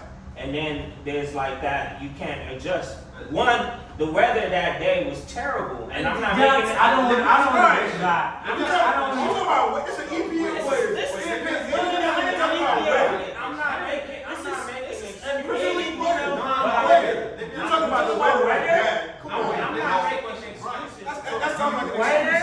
Do you think That's not what in it the is. changing Oh, room, forget our it. rewards to the players, just go out there, relax, it's a small team. Do you think that's No, I don't think he says that. But again, these are players that are, like we all agree, when they play the big teams, they like, oh, we're going against Arsenal today. There's a lot more at stake with those games than going to go play Grimsby.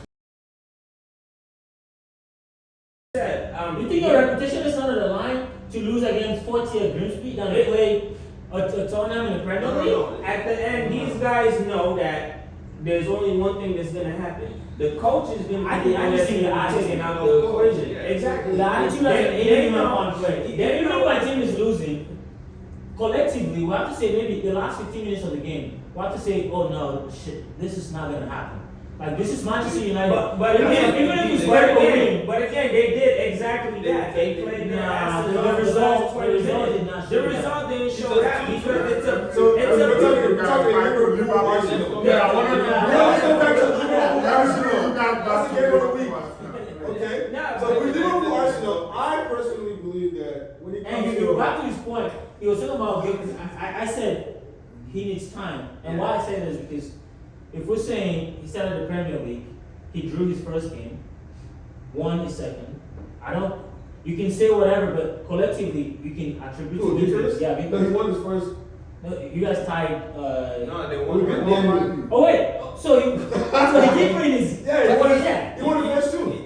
So, He but, should win. But what You I, know, like shit, yeah, you did- what, you what, played I, well. what I was trying to say was that to just criticize Sesko off of 20 minutes here, 15 minutes there in the Premier League is unfair to him. Let him start some games and play up there, and then He you did get against Grimsby. you get again. That's not a Premier League game. We're talking about the. But that should be a No, decent that should be game. a decent- Again, It's like saying he started against- we have it. Why are we going back to Chelsea? Let's go back Let's go back to let's go back to Liverpool, Liverpool. Arsenal. Let's go back to Yeah, Liverpool. let's go back to Liverpool, Because Arsenal. we're talking about We'll go back to No, let's go back to Liverpool. Okay. Let's try and stay on. Yeah, let's not stop this topic. So, like I was saying, right? Yeah. Brian's not trying to hear it. I think that when it comes to Victor Gyökeres, Arteta has to play his style of play. Gyökeres has to fit in. Because you can't just change your whole style and your whole way just for Victor To Gyökeres. his point earlier, you know, Yeah. change it to Bruno and then Yeah. So I think he needs to do a little better when it comes to like checking in. We play a false line, right? He has the body. He doesn't have to be as creative, but he can check in, hold the ball, lay it off, and then make a run into the box. Right now, all he's doing is just waiting for a through pass.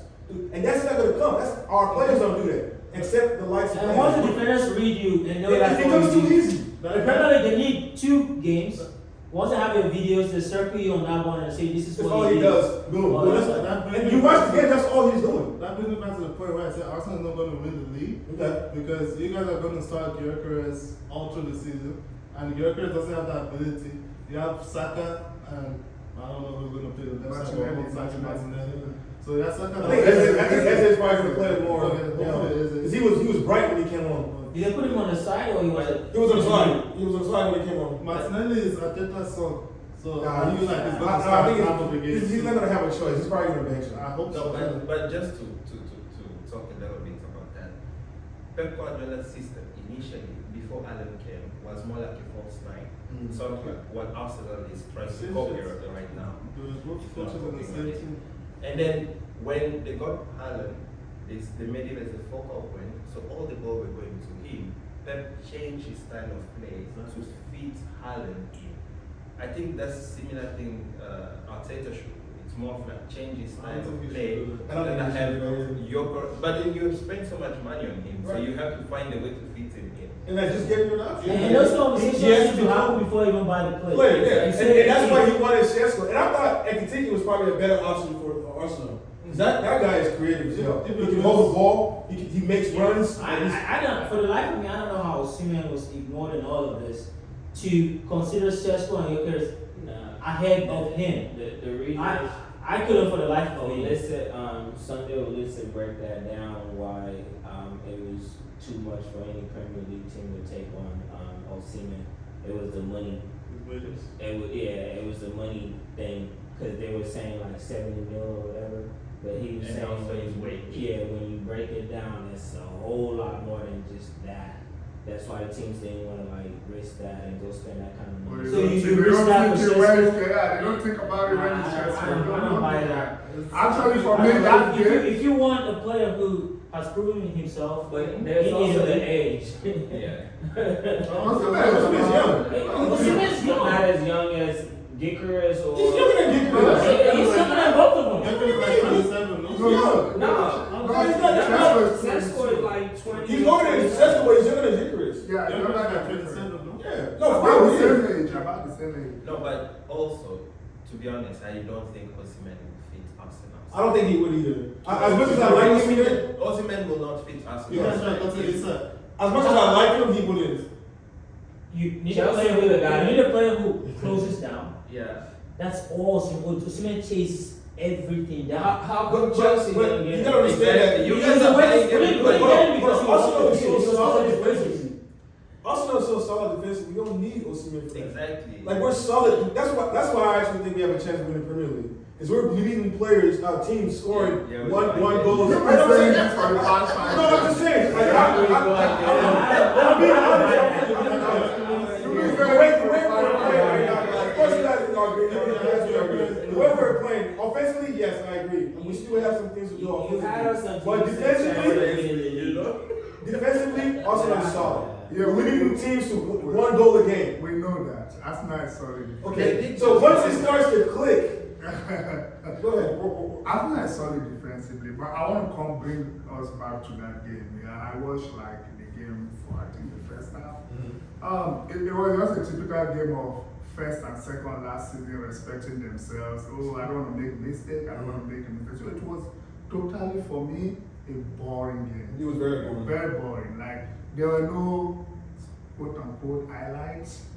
So even if you go on YouTube now and try to get the highlight, you're not going to get anything. No, nothing original. Except the free kick. Yeah, but then that's how you expect that kind of game to end. Like just one random mistake or something, and You then made one So moment of brilliance. with that being said, how can Arsenal have a chance to win the league? playing a top team, and the top team can't create against them. I don't think that's a problem for us now. Okay, so the overall. But you guys are saying that they don't have a chance of winning the league. We just played the number one team. No, we're going by the best team in the EPL. And the number one team, best team in the EPL according to who? Because They're the defending champions, so they're the best No, team. that was Yeah. last season. It's a new season. No, but we Right, played they're them leading for the whole season. No, Yes. everyone starts from ground zero. Wow. That's not how it's done, right? I don't agree. You can't say because they won That's not how the it's league done. last season, automatically. They are the defending champions. They're the defending champions, right? They are the defending champions. They spend the most amount of money compared to everyone else this season, but it still hasn't showed. Like we talked about, They've won 3 games in a row. If you want to talk about No, straight, There's something you guys are from the analysis I had. I don't know how correct that is. I'm gonna have to look it up later. They said Arsenal have not won in Anfield for like 13 past games. So you see Arsenal coming with that mentality. Oh, this place is a fortress for us. Like we just have to stay conservative. And that was the problem. Yeah, in the and first that's the half, problem. in the first half, Arsenal actually dominated in the center of the field, but there was no progression. Yes. Like nobody, like they were scared. Like it was just they were dominating in the field, and nothing was going forward. I go back to my explanation of what team considered dominant. Is it just dominating the midfield, making passes, or is it actually making attempts? What did I just say? I said there was no progression. That can happen to Come on, man. He just trying to be funny. He just trying to be funny. Like you can dominate that game, but sometimes if you're not progressive, it's useless. So then it is. So how is that considered dominant? Because they have- all you're doing is making back passes. They have possession of the game. Yeah, just passing the ball. Meaning whenever Liverpool has the ball, they're not passing the midfield. They're not doing anything with the ball. When you get the ball, you're moving the ball around. You're actually moving pieces. So the only problem is we're just playing passes. Liverpool is organized defensively. So Arsenal basically, Arsenal plays a rondo. They just pass the ball around. So if I understand from sorry.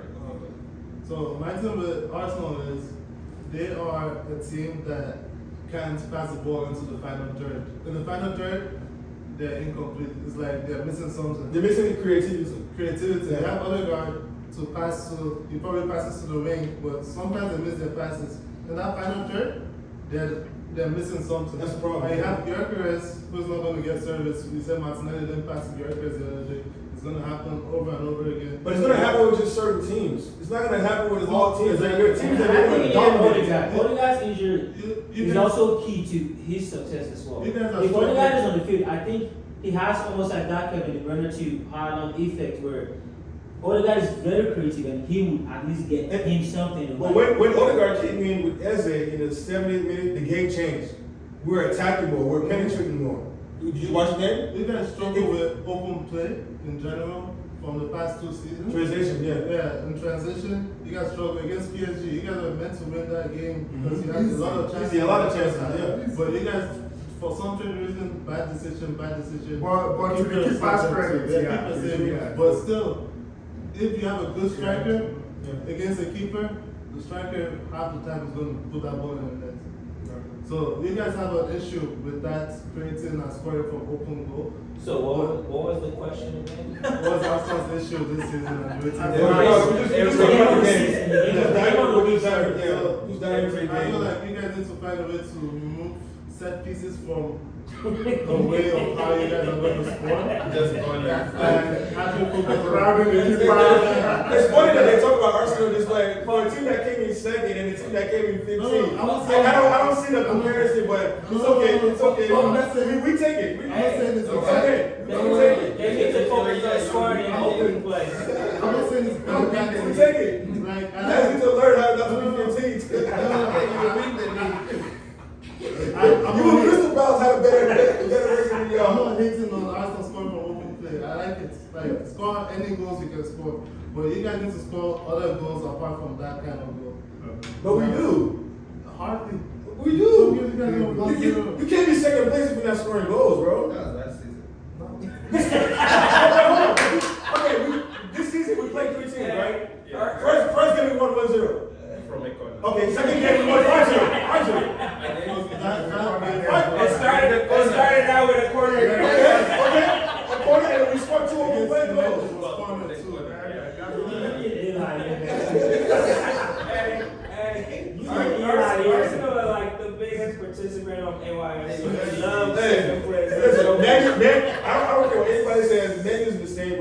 right now.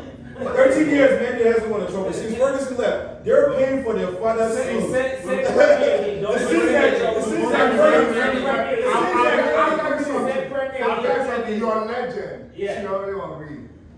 It was on the podcast with Garnavel, you're right, I guess he watched it.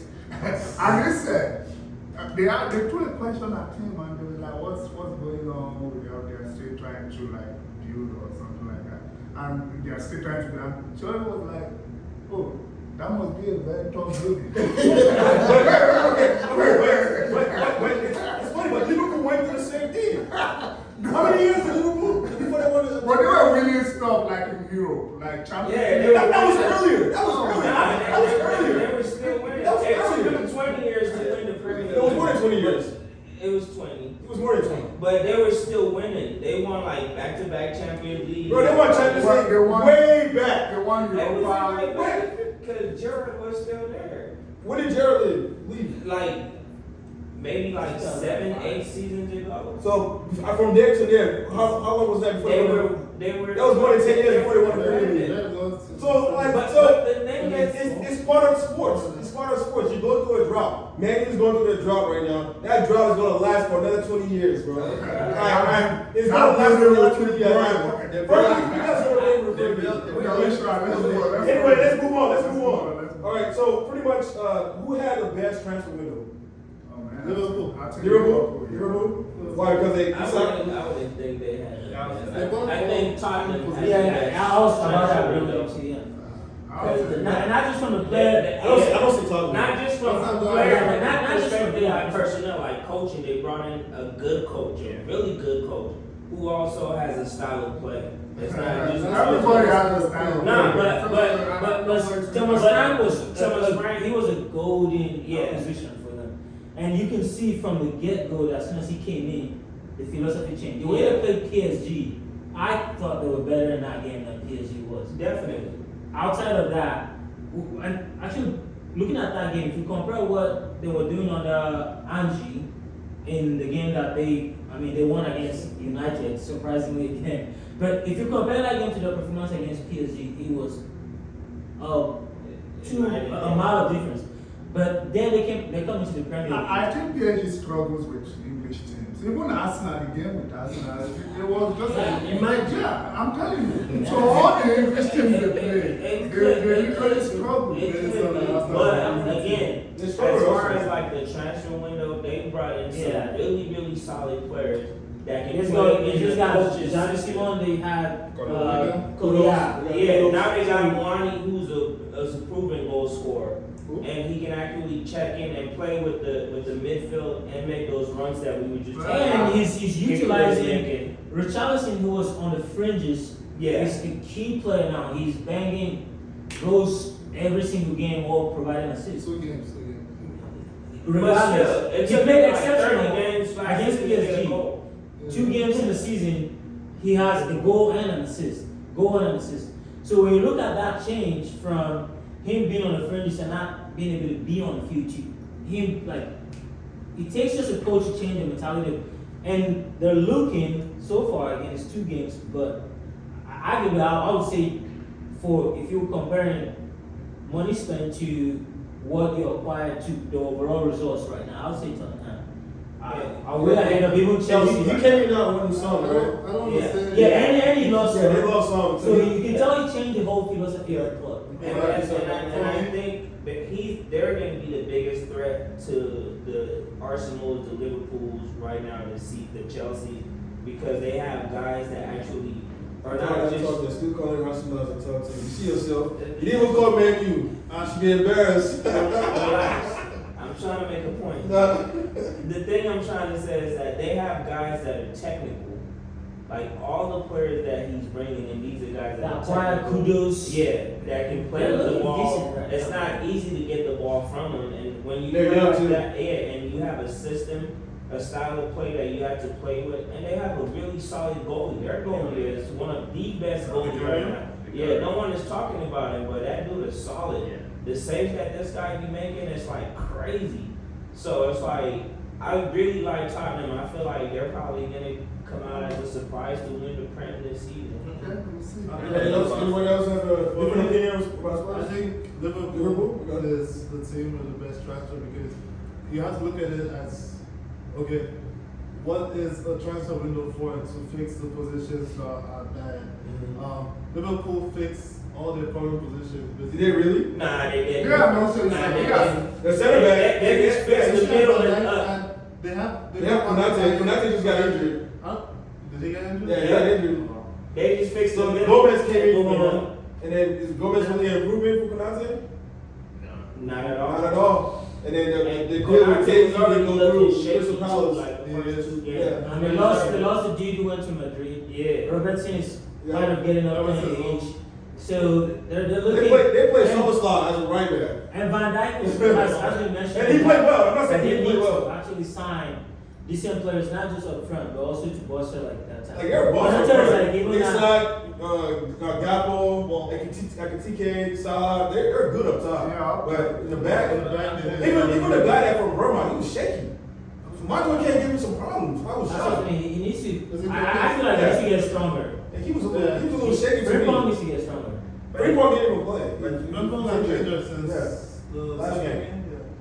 But just to end on the Liverpool thing, I feel like all the signings that they did will kind of have a bad impact on Salah. Bad It might impact? affect Salah's style of play, Yeah. or even like They're trying You to can tell they're walking him out the door. Yeah. And they gave him hints because Liverpool was actually ready to accept offers from Saudi if they came in. Yeah. But he said he wanted to Mhm. slightly stay, but you can tell they're saying you're They're up there trying to now. move on Because from you can already tell like they're compromising their style of play for Salah.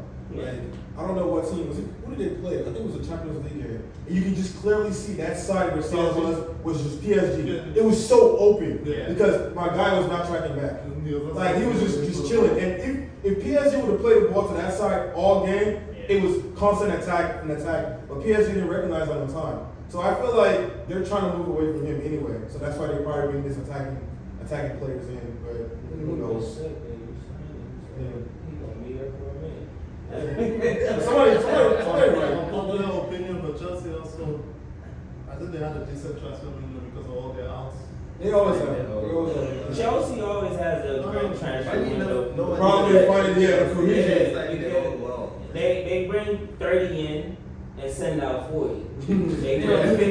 See, that's subjective. It's a business model. For the It's It's not even soccer. it's- It's I would say It's like a corporation. I would say that's subjective. I don't know because- how they sold your Felix.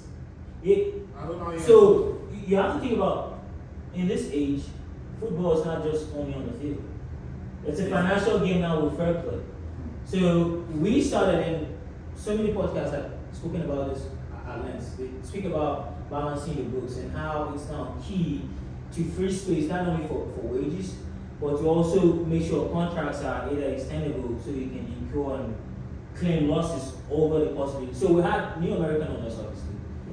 And what are they? It was clubs in between. business. Yeah, It's business. it's all business. So what are they doing now? They offer a player an 8-year contract because over that 8-year period, they can claim you as a depreciating asset. We look at these players as human beings, but those clubs look at them as assets, and they claim them, if I buy you for 60 over the course of 8 years, I'm gonna pay you 80 to 200. And this was big on the Osimhen transfer. Why we did not end up signing him because he did not fit our wage structure where we're saying you have to come under a certain amount of wages. So over the length of your 8 or whatever years to sign you, you have to be a depreciating asset on the books. So outside of that, I still think we had an excellent window because the in and outs and the 30 plus players, we didn't do that this particular season because what we did is we went and got players that are excellent, Estadio, João Pedro, and the likes that came in and have Garnacho just came in. He hasn't played a single game. We just have to be honest. Just have to be forward. Yeah, and that's what I'm saying. It's all about the boots now. Garnacho came in on a 40 And we're 40 mil contract over 7 years. and guess how much he's getting paid a week? 60K. And get what we're paying him. So he's So, making more. however, 60K in comparison to wages of 400, 500K a week. He was desperate, bro. He wanted to leave. Yeah, he wanted to leave. But Yeah. Amorim was like, you're I not. don't know Garnacho desperate because there were eight clubs who wanted Garnacho. Look, he said he was Yeah, desperate to he was leave. desperate to Man. leave, Man man. United. At the end of the Garnacho wanted. He wanted Chelsea. You want He wanted just Yeah. I'm saying if Garnacho literally would, he would have done what Sancho. He would have been like, I'm not going anywhere. Yeah, but they told him that so that was the thing. We know Garnacho is a young player. He is acting like we're talking about the philosophy of the club and how he can either make a young player come in, like a Estadio came in and just feel like, oh, I'm the biggest Brazilian talent now, and if I come to Chelsea's, no, you're young. You came in here, the players who have been here, this is the philosophy of the club.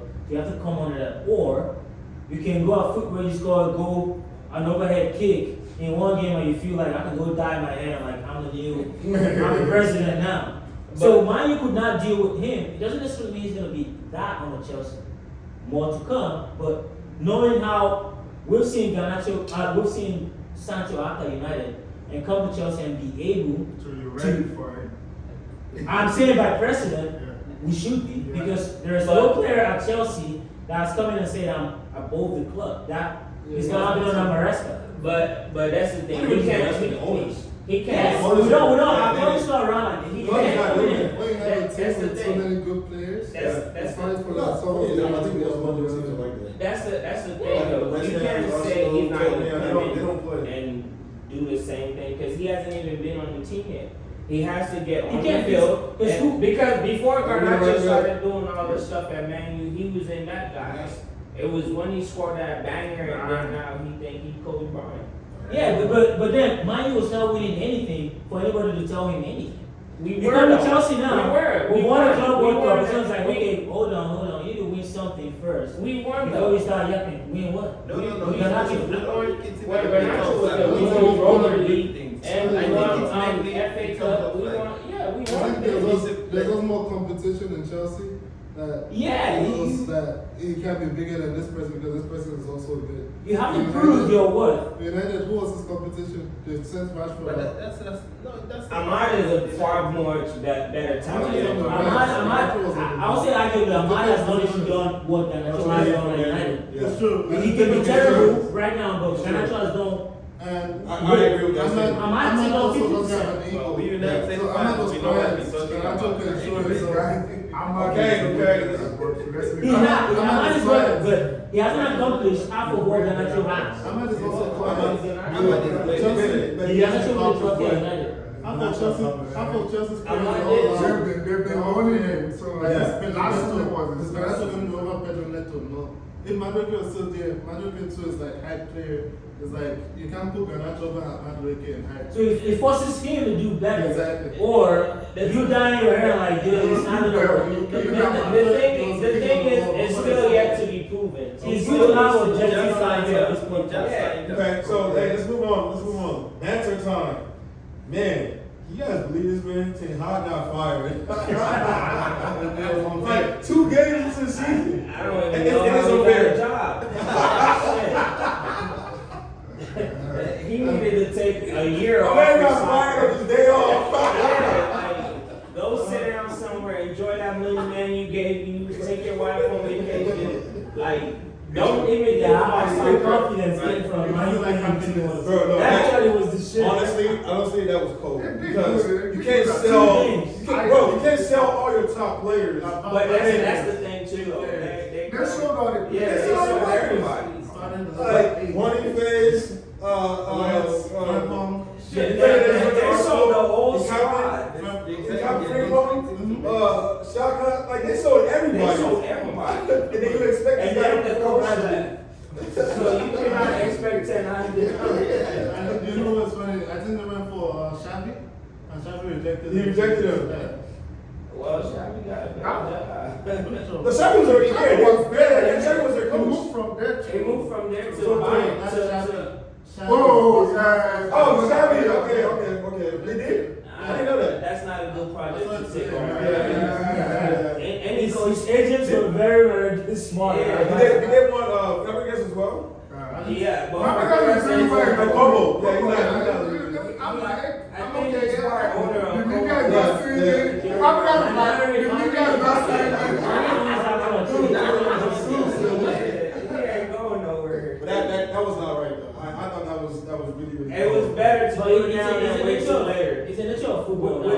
There are no. There's no It's time. got It's next year football, but Amorim still has his job. With that, It speaks more to what the club is trying to achieve. I said this earlier. I said this earlier.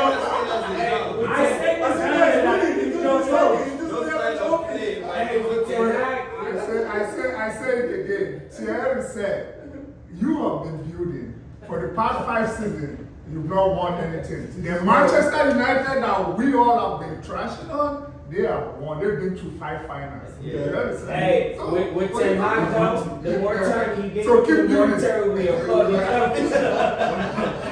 But fun fact, Ten Hag, after what he did to the Gea, I felt like he deserved it. Yeah, he deserved What it. would you, I mean, I know they hyped back then, but Everyone just feel Ronaldo, like everyone Ronaldo. the Yeah, Gea should have stayed in there's a lot of United. players. I spoke Bring about in this with other some people. Mali fans and they would not agree. I was on the opinion that he would come up with exceptional saves that were 3 points consequential in so many games. He was the But- reason Fiorentina was as good as they were last Exactly, season. This yes. man was That's saving not them left and problem. right. So, but then again, it speaks to philosophy. They went and said they want to send it back for a goalkeeper.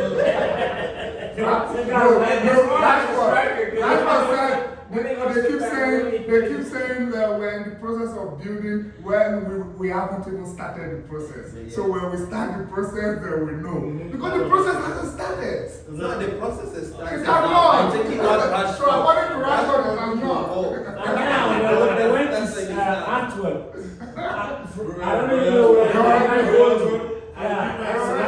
Hey, that's where they went. I've seen When they some have a highlights of that dude. proven goalie Man, I saw the in the Premier League. highlights. I saw the highlights of He that. looked worse than Onana.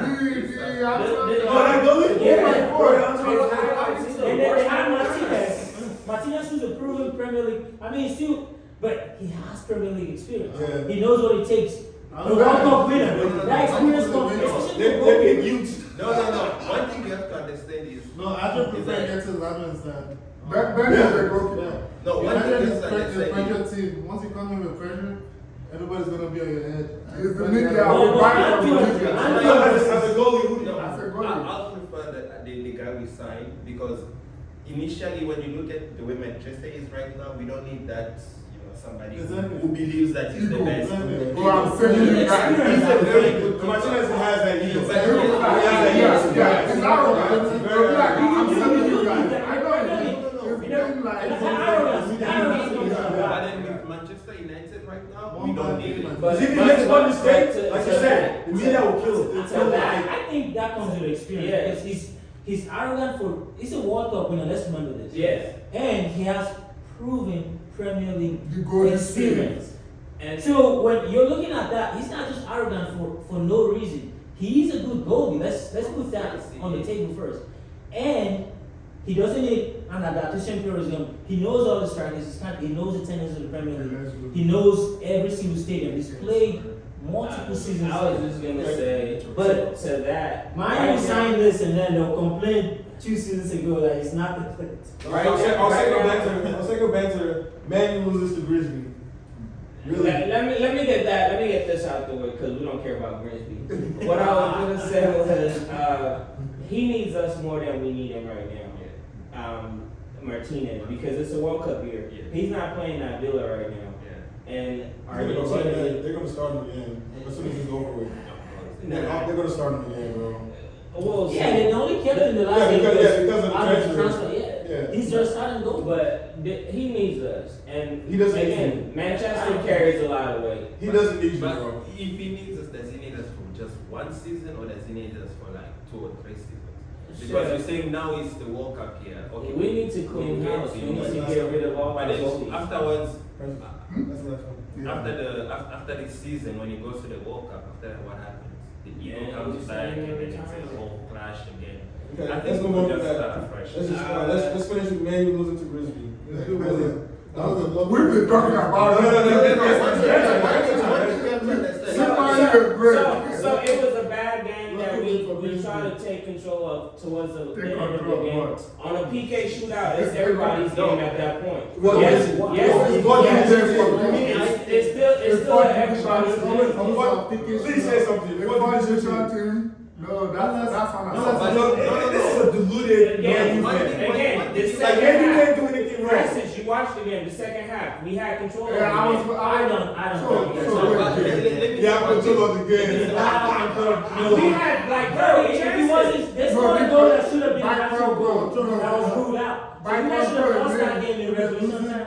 Probably by Should be control, like maybe 3-0, came back 4-0. 2-0 down. We also missed the In the goal right 14, after against the goal. 14 club. No, one thing we have to It's understand is unexcusable. when you look at the 40th team and then we put out a second team, I'll consider it as a second. Not for the second We team. don't have In the second half, it was done. We The don't second have team the started second in team. In the second half, you got Williams, Bueno, and Bruno, and well, the second one was No, Mbeumo is like- Because if you look at No, I'm saying second half.